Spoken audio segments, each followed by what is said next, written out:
ہندوستان کا طاہر تو کھلا ہوا زہریلا ناگ ہے، جس کو لوگ پہچان رہے ہیں، پہچانتے ہیں کہ وہ جب بولتا ہے تو زہر بولتا ہے، جب وہ بولتا ہے تو وہ آگ اگلتا ہے، جب بولتا ہے تو جہنمیوں کی بولی بولتا ہے۔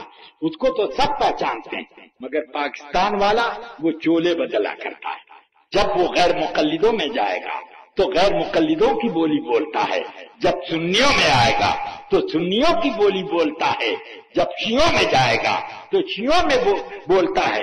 اس کے رسالے منہاج القرآن میں یہ بڑے فخر کے ساتھ لکھا ہے، ہمارے ادارے منہاج القرآن میں بلا تفریق مذہب و ملت، شیعہ، سنی، دیوبندی، بریلوی اور اہل حدیث، مودودی، سب لوگ آتے ہیں اور ہم سب کی عزت کرتے ہیں، سب کو برابر کا درجہ دیتے ہیں۔ یہ کون لکھتے ہیں؟ یہ خود جناب طاہر القادری صاحب لکھ رہے ہیں۔ اب مجھے سمجھ میں نہیں آتا کہ یہ طاہر المادری ہیں کہ طاہر القادری ہیں، ان کو کیا کہا جائے کہ ادھر ادھر چوروں طرف کی باتیں کرتے ہیں۔ اب جب سنیوں میں آ جائیں تو اعلی حضرت کا گن گاتے ہیں، اور جب صوفیوں میں چلا جائیں تو تصوف کا ایک طویل قصہ چھوڑ دیتے ہیں، اور جب سیاسیوں میں چلے جائیں تو پکے سیاسی نظر آئیں، جب وہ غیر مقلدوں میں چلے جائیں تو بس اس کے بعد عمل بالحدیث میں ان کی کوئی مثال نہیں ہے۔ شیعوں میں چلے جائیں تو یا حسین کہنے میں کوئی ان کی نظیر نہیں ہے، یہ کیفیت ہو جاتی ہے۔ اب جو لوگ اس طریقے سے اپنی روٹی سینکا کرتے ہیں ان کے بارے میں ہم کیا کہیں سوائے اس کے ان سے کیا ہمارا لینا اور دینا۔ یہی وجہ تھی کہ جب اس نے اپنی کتاب لکھی اسلام میں فرقہ پرستی، تو ہم نے مناظرے کا چیلنج ساؤتھ افریقہ میں دیا، اور اب جب علامہ ضیاء المصطفیٰ صاحب کے ملا پہلے ہم نے شرائط مناظرہ کے لیے دعوت دی، اس کے لیے وہ تیار نہیں ہوئے اور کہنے لگے کہ ہاں ہماری ہوگی مناظرہ اور جو کچھ ہم آپ کو سوالات کرنے کر لیں گے۔ تو اب گرے اسٹریٹ کی جامع مسجد جو ہے وہاں، اس میں یہ بات طے ہوئی۔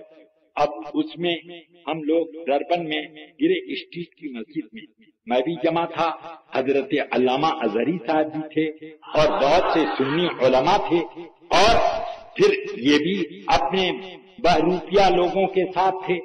اب اس کے بعد یہ طے ہوا کہ اب ہمارے اور آپ کے درمیان مناظرہ ہوگا، ہماری طرف سے ضیاء المصطفیٰ رہیں گے اور آپ کو اپنا اسلام ثابت کرنا پڑے گا، اور علامہ آپ کو کافر ثابت کریں گے۔ کہ مجھے اپنا اسلام ثابت کرنے کی کیا ضرورت؟ دیکھ لو میں لا الہ الا اللہ محمد رسول اللہ پڑھ رہا ہوں، لا الہ الا اللہ محمد رسول اللہ پڑھ رہا ہوں، بس یہی کہا۔ اور اس کے بعد کسی نے مجمع میں سے ڈانٹ کر جیسے ہی کہا کہ چپ، تو بس اتنے میں کود کر کے وہاں سے بھاگے، اور اخبار میں رپورٹ نکلی کہ مسجد کا دروازہ بھی بند تھا اور کوئی بھاگنے کا راستہ نہیں تھا، کہ اتنے میں یہ ایک آدمی کے کاندھے پہ چڑھے اور مسجد کی دیوار پر پہنچ گئے اور اس پر چھلانگ لگا۔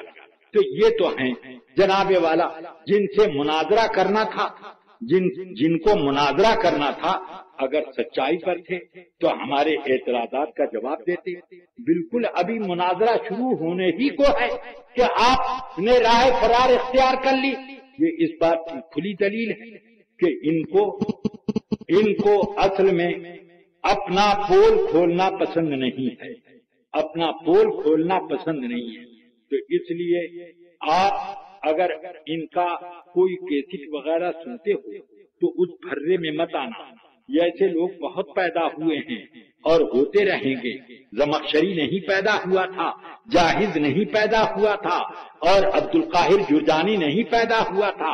ایک سے ایک لوگوں نے کتابیں لکھی، اور اسی طرح سکاکی نہیں پیدا ہوا تھا۔